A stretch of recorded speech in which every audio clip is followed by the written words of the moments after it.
Hello students, आज की class में जो टॉपिक हम करने जा रहे हैं वो टॉपिक का नाम है कोवेरिएंस। स्टूडेंट, कई सारे ऐसे स्टूडेंट्स हैं जो कि बोलते हैं कि कोवेरिएंस टॉपिक हम क्यों कर रहे हैं, क्या जरूरत है इसकी, क्या ये टॉपिक मेनली हमारी क्लास में है? यस, एग्जाम में डायरेक्टली कोवेरिएंस का क्वेश्चन आता है, लेकिन ये कार्ल पियर्सन के कोएफिशिएंट ऑफ कोरिलेशन को निकालते वक्त भी यूज होता है। कैसे यूज होता है मैं बता देता हूं। कोवेरिएंस जिसे हम लिखते हैं COV, कोवेरिएंस COV भी लिखते हैं, x, y, ये लिखते हैं। कोवेरिएंस को क्या लिखते हैं हम? COV, कोवेरिएंस x, y, ठीक है ना। तो यहां पर आपके सामने कार्ल पियर्सन का जो कोएफिशिएंट ऑफ कोरिलेशन है, कोएफिशिएंट ऑफ कोरिलेशन, जो मेन टॉपिक आपको दिखता है अपने सिलेबस में जिसे हम R से रिप्रेजेंट करते हैं, ये इज इक्वल टू होता है covariance of x, y upon में standard deviation of x into standard deviation of y। ये डायरेक्ट फॉर्मूला आप यूज करेंगे, आपको क्वेश्चन में कोवेरिएंस दे रखा होगा या फिर R या SD ऑफ x या SD ऑफ y में से कोई वैल्यूज दे रखी होंगी, आप डायरेक्ट फॉर्मूला रख सकते हैं, लेकिन आपको निकालना भी आना चाहिए कोवेरिएंस कैसे निकालते हैं। तो आज के इस वीडियो लेक्चर में सिर्फ हम कोवेरिएंस तीन अलग अलग मेथड से निकालना सीखेंगे। सबसे पहला होगा हमारा एक्चुअल मीन मेथड, फिर एज्यूम मीन मेथड, और उसके बाद हम करेंगे व्हेन एज्यूम मीन इज 0। ये तीन अलग अलग मेथड से एक ही क्वेश्चन करने वाले हैं। बस आज के वीडियो लेक्चर में यही होगा। देखो, ये क्वेश्चन है आपके सामने, x और y की वैल्यू दे रखी है, कोवेरिएंस निकालना है। तो जैसा मैंने कहा, सबसे पहला काम क्या करने वाले हैं हम सॉल्यूशन में, x लिखेंगे, y लिखेंगे। x की वैल्यू है 3, 4, 5, 6, 7, उसी के सामने y है 8, 7, 6, 5, 4। सबसे पहले हम इसे जोड़ लेते हैं, तो ये हो जाएगा 3 और 4 7, 7 5 12 और 6 18, और ये हो जाएगा 25। उसके बाद 7 7 14 15 5 20 और 30, ये 30 आ जाएगा। जोड़ना आपको आता है, सीधा सीधा सम कर दिया। अब मैं उसके बाद मीन निकालने वाला हूं। मीन ऑफ x को हम इस सिंबल से दिखाते हैं, ऐसे ऊपर x बार कहते हैं। ये होता है सिग्मा x अपॉन में n। तो सिग्मा x की वैल्यू आपके सामने 25 है, n की वैल्यू 1 2 3 4 5 दे रखी है, तो आंसर आया 5। फिर मीन ऑफ y के मीन को हम y के ऊपर डैश करके दिखाएंगे, सिग्मा y अपॉन में n लिखेंगे, तो ये वैल्यू है आपके पास 30 अपॉन में 5 इज इक्वल टू 6। ये दोनों के मीन आ गए। तो सबसे पहला काम हम क्या करने वाले हैं, हम निकालेंगे, इसे हम स्मॉल x से भी रिप्रेजेंट कर सकते हैं, जिसे हम लिखते हैं xi माइनस का मीन, और स्मॉल y से रिप्रेजेंट करेंगे yi माइनस का mean. xi minus mean, yi minus mean, इन दोनों की मल्टीप्लाई करा देंगे, यानी कि xy करने वाले हैं। मैं इसकी जगह पर ऐसा भी लिख सकता हूं, x माइनस का x का मीन और y माइनस का y। सिंपल है, दोनों एक ही बात लिखिए। मैंने स्मॉल x से रिप्रेजेंट किया है कैपिटल xi माइनस मीन। तो ये आपके सामने x है, ये आपके सामने मीन है। घटाना आपको आता है, 3 में से 5 गया, माइनस का 2 बचा, 4 में से 5 घटाएंगे, माइनस 1 बचेगा, 5 में से 5 घटाएंगे, 0 बचेगा, 6 में से 5 घटाएंगे, 1 बचेगा, 7 में से 5 घटाएंगे, 2 बचेगा। फिर y से आप y को घटाएंगे, 8 में से 6 घटाएंगे, प्लस का 2 आएगा, 7 में से 6 घटाएंगे, 1 आएगा, 6 में से 6 घटाएंगे, 0 आएगा, 5 में से 6 घटाएंगे तो याद है आपके पास माइनस का 1, 4 में से 6 घटाएंगे तो माइनस का 2। उसके बाद क्या करने वाले हैं, इन दोनों की मल्टीप्लाई करने वाले हैं। इन दोनों का मल्टीप्लाई करेंगे तो कितना जाएगा, 2 2 जा 4, माइनस का 4 आएगा। 1 की 1 में मल्टीप्लाई, माइनस का 1, 0 की 0 में मल्टीप्लाई, 0 आएगा, 1 की माइनस 1 में माइनस का 1, 2 की 2 में कराएंगे माइनस का 4, इसका टोटल करेंगे तो आ जाएगा माइनस का 10। अब आप क्या करेंगे, आपको कोवेरिएंस का फॉर्मूला पता होना चाहिए। तो कोवेरिएंस का फॉर्मूला क्या होता है मैं लिख देता हूं, यहां लिख रहा हूं। कोवेरिएंस के केस में सबसे पहला मेथड है एक्चुअल मीन मेथड। तो covariance of x, y is equal to sigma xy upon में n। आप ऐसा लिख सकते हो, या अगर आपको लिखना है तो आप ऐसा भी लिख सकते हो, सिग्मा एक्स की जगह स्मॉल एक्स की जगह पर लिखोगे एक्स आई माइनस मीन और वाई आई माइनस का वाई का मीन अपॉन में। आप कैसे भी लिख सकते हो, आप इसे ऐसे लिख सकते हो या ऐसे, किसी भी एक तरीके से लिख सकते हो, दोनों का मतलब तो आपको समझ में आ गया है। स्मॉल एक्स का मतलब क्या है, तो सिग्मा एक्स वाई यानी एक्स वाई का सिग्मा कितना दे रखा है, ये दे रखा है आपके सामने, यह लिख देते हैं, ये तो फॉर्मूला लिख के छोड़ देते हैं। तो हमारे पास covariance of x, y is equal to होगा सिग्मा एक्स वाई माइनस का 10 अपॉन में n की वैल्यू कितनी है 5 है, आप देख सकते हैं यहाँ पर, तो आंसर आया माइनस का 2।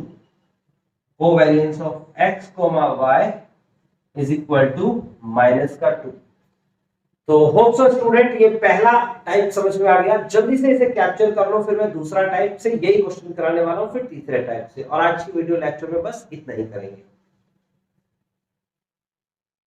हेलो गाइस, अगर वीडियो आपने यहां तक देख लिया है इसका मतलब आप सिंसियरली एग्जाम की प्रिपरेशन करना चाहते हैं। तो मैं आपसे 2-3 बातें शेयर करना चाहता हूं।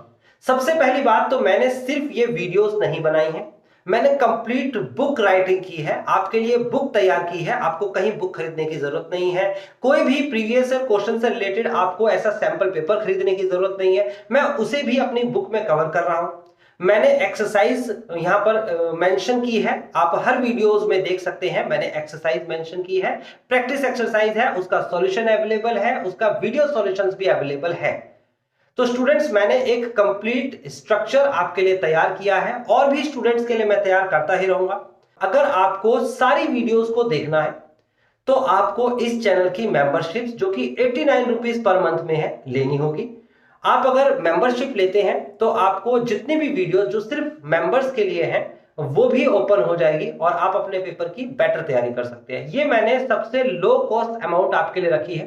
तो ज्वाइन करने के लिए आपको कुछ नहीं करना है, आप मेरे चैनल पर जाइए, उस चैनल पर आपको ज्वाइन बटन दिखेगा, आपको क्लिक करना है, वहां पर 89 रुपीज की पेमेंट करनी है, और उसके बाद यहां पर चैनल में जितनी भी वीडियोस हैं जो कि सिर्फ मेंबर्स के लिए ओपन है, वो सारी की सारी आपके लिए भी ओपन हो जाएगी, और कंप्लीट कोर्स आप बहुत अच्छे तरीके से देख पाएंगे और सीख पाएंगे।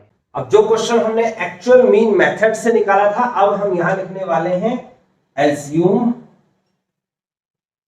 मीन मेथड से कोवेरिएंस कैसे निकालेंगे। Covariance of x, y is equal to, यहां पर लिखेंगे हम सिग्मा dx dy अपॉन में n minus sigma dx upon में n और सिग्मा dy अपॉन में n। अब कई स्टूडेंट ये सिग्मा dx जो लिखा हुआ है इसकी जगह पर u लिख सकते हैं, u, और इसकी जगह पर v, तो नया फॉर्मूला ऐसा भी लिख सकता है कि sigma uv upon n, sigma u upon n, sigma v upon n, ऐसा भी लिखा हुआ है बुक्स में, बट हम इसे डायरेक्टली निकाल सकते हैं dx dy करके। डेविएशन का रूल है, ये क्या करना है, ये x लिखा है, ये y लिखा है, x की वैल्यू है 3 4 5 6 7, यहां पर है 8 7 6 5 और 4। सबसे पहले dx लिखेंगे, dx होता है x i minus assume mean of x, फिर लिखेंगे dy, ये होता है y i minus assume mean of y, फिर लिखेंगे dx और dy। सेम प्रोसेस जैसे पहले मीन घटाया था, अब अपनी मर्जी से ax यानी कोई भी संख्या एज्यूम कर लीजिए, ay कोई भी संख्या एज्यूम कर लीजिए। तो यहां से कोई भी संख्या एज्यूम कर लीजिए, मान लो मैंने 4 एज्यूम कर लिया, यहां से कोई संख्या एज्यूम कर लो, मान लो मैंने 5 एज्यूम कर लिया, कुछ भी एज्यूम कर सकते हैं, ठीक है ना, इसमें से कर लो या अलग से भी कर सकते हो आप, कोई भी एज्यूम, 0 कर लो, 0 तो इस पे लिखा भी नहीं हुआ, 100 कर लो, 50 कर लो, कुछ भी कर लो। हम एवरेज कुछ ऐसा संख्या लेते हैं जिससे कैलकुलेशन छोटी बने, वरना कुछ भी एज्यूम करोगे आंसर तो सेम आएगा। तो आप क्या करेंगे, आपने 4 एज्यूम किया यहाँ पर, तो आपको क्या करना है, 3 में से 4 घटाएंगे तो -1 आएगा, 4 में से 4 घटाएंगे तो 0 आएगा, 5 में से 4 घटाएंगे तो 1 आएगा, 6 में से 4 घटाएंगे तो 2 आएगा, 7 में से 4 घटाएंगे तो 3 आएगा। इसी तरीके से यहाँ पर भी 8 में से 5 घटाएंगे तो आएगा आपके पास 3, 7 में से 5 घटाएंगे तो आएगा 2, 6 में से 5 घटाएंगे तो आएगा 1, और 5 में से 5 घटाएंगे 0, 4 में से 5 घटाएंगे तो -1। इसकी मल्टीप्लाई कराने वाले हैं -3 आएगा, इसकी मल्टीप्लाई कराने वाले हैं 0 आएगा, इसकी मल्टीप्लाई 1 आएगा, इसकी मल्टीप्लाई 0 आएगा, इसकी मल्टीप्लाई आएगा -3। ये आपका टोटल करेंगे इसका, तो टोटल आ जाएगा आपके पास 3 और 3 6, और घटाएंगे तो -5, ये इसका टोटल आ गया। इसका भी टोटल करना पड़ेगा आपको, तो इसका टोटल आएगा 5, इसका टोटल करना पड़ेगा, इसका टोटल करना पड़ेगा, तो इसका टोटल 5 आ रहा है। फिलहाल कोवेरिएंस का फॉर्मूला आपके सामने है, x, y क्या होता है formula, sigma dx dy upon में n minus sigma dx upon में n और सिग्मा dy अपॉन में n। तो आप इसे सॉल्व करेंगे, सिग्मा dx dy कितना दे रखा है, माइनस का 5 अपॉन में 5 माइनस का, इसकी वैल्यू कितनी दे रखी है आपके सामने 5 अपॉन 5 और इसकी वैल्यू भी दे रखी है आपके सामने 5 अपॉन में 5। सॉल्व करेंगे तो ये आ जाएगा आपके पास कितना, ये आ जाएगा माइनस का 1 आएगा, कट जाएगा, तो फिर इसे सॉल्व करेंगे तो 1 आएगा, ये भी सॉल्व करेंगे, एक एक कम एक ही होता है, एक ही आएगा, तो माइनस का, तो फाइनली जो पहले आंसर आ रहा था वही आना है। मैंने कहा था आंसर तो सेम आता है, तरीका कोई सी होता। तो होप सो स्टूडेंट समझ में आ गया, इसे कहते हैं एज्यूम मीन मेथड। क्लिक कर लो पहले आप इसे, फिर इसको फिनिश करते हैं और लास्ट मेथड पे चलेंगे हम। आई होप आपने क्लिक कर लिया है, इसको रब कर देते हैं, इतने हिस्से को रब कर देते हैं। अब आता है हमारे पास तीसरा मेथड। तीसरा मेथड क्या है, assume mean, when assume mean is 0, यही लिख देता हूं मैं। तीसरा मेथड क्या है, व्हेन एज्यूम मीन इज 0। तो फॉर्मूला बहुत सिंपल है, covariance of x y is equal to sigma capital X Y upon में n माइनस का सिग्मा x अपॉन में n और सिग्मा y अपॉन में n। ये आपके सामने फॉर्मूला है, आप देख सकते हैं, इसी को लिखना है। तो आपके सामने करना कुछ भी नहीं है आपको, भाई इसका जोड़ तो हमने पहले ही कर लिया था, 25 आया था, इसका जोड़ आया था 30, आप इसकी मल्टीप्लाई कर देंगे x y, तो आ जाएगा 8 या 24, 24, 7 चौक 28, 28, 5 30, 30, 6 5 30, 30, 7 चौक 28, 28, इसे ऐड कर देंगे, 8 8 16, 4 20 का जो हासिल किया, 2 2 2 4 2 6 6 और 6 6 12 13 14, यानी कि 140 आना चाहिए, है ना। बाकी कैलकुलेशन देख लेना, गलत होगा तो आंसर मैच नहीं करेगा। फिलहाल हमारे पास फॉर्मूले के अकॉर्डिंग चलेंगे, covariance of x, y is equal to sigma xy मतलब कि 140 अपॉन में n का मतलब 5 माइनस का सिग्मा x की वैल्यू 25 अपॉन में 5, उसके बाद 30 अपॉन में 5, तो फाइनल आंसर आ जाएगा, ये काटेंगे तो 5 दूनी 10 और 5 अच्छे 40 माइनस का ये हो जाएगा 5 पंजे 25 और 5 छीं 30, है ना, ऐसा कुछ आएगा। तो इसे सॉल्व करेंगे तो आ जाएगा 28 माइनस 5 छीं 30, 30, फाइनल आंसर माइनस का 2, और आप देख सकते हो यही आंसर हमारा 3 बार आया है। कैप्चर कर लो पहले इसे। तो स्टूडेंट बहुत इजी था, कोवेरिएंस निकालना बहुत इजी था। आपको सर कैसे समझेंगे, तो बहुत सिंपल है, यही और ये दोनों सेम ही है। यहाँ पर एज्यूम मीन होता है आपके सामने तो इसलिए dx लिख देते हैं, या एज्यूम मीन नहीं होता तो x लिख देते हैं, ये अलग है, इसके लिए रूल आपके सामने लिख दिया है। रूल्स इंपॉर्टेंट है स्टैटिस्टिक्स में स्टूडेंट्स, आप रूल्स लिखिएगा, तरीका मैंने बता दिया है, सॉल्व मैंने कर दिया है। आज की वीडियो लेक्चर में इतना ही। इससे रिलेटेड जितने भी क्वेश्चंस बनते हैं एग्जाम्स में मैंने एक्सरसाइज में मेंशन किया है, आप डिस्क्रिप्शन पे जाइएगा, एक्सरसाइज में वो प्रॉपर क्वेश्चंस अगर आप कर लेते हैं तो 100% मार्क्स आपकी यूनिवर्सिटीज में आएंगे। सो प्लीज आप डिस्क्रिप्शन पे जाइए, वहां जाने के बाद इससे रिलेटेड जो एक्सरसाइज मैंने दी है वो करिए और इस पूरी सीरीज को पढ़िए और एंजॉय करिए।